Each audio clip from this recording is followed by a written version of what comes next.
Guys, kaya pa ba today? Okay. Anyway, nag-survey kami ng 100 bata and the top 4 answers are on the board.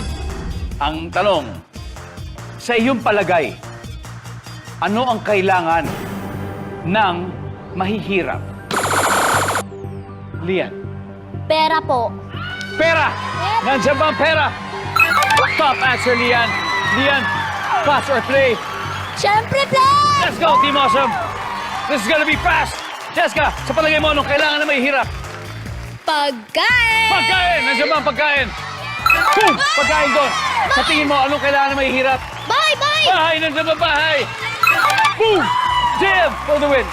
Anong kailangan na mahihirap sa iyong palagay? JM. Trabaho po. Trabaho! Meron po yun! Meron po yun! Pwede! Pwede! Wala yan! Trabaho for the win ba to? We'll see. Services!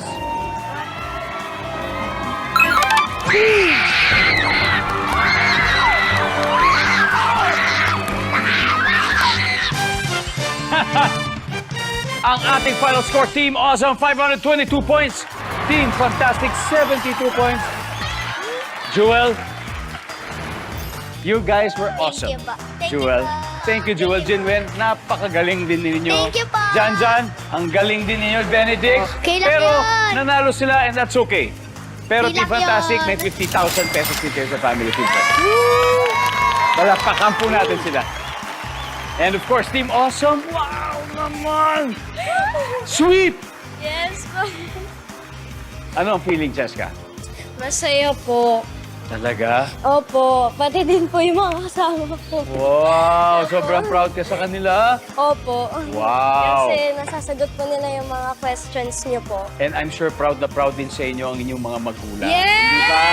Love you, Mommy! Pero kung akala nyo tapos na, hindi pa. Hindi pa? 100,000 pesos lang naman ang napanalunan ninyo.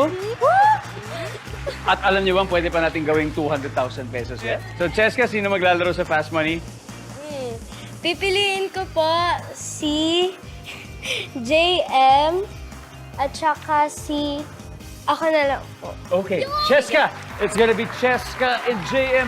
Swertihin kaya sila sa Fast Money round.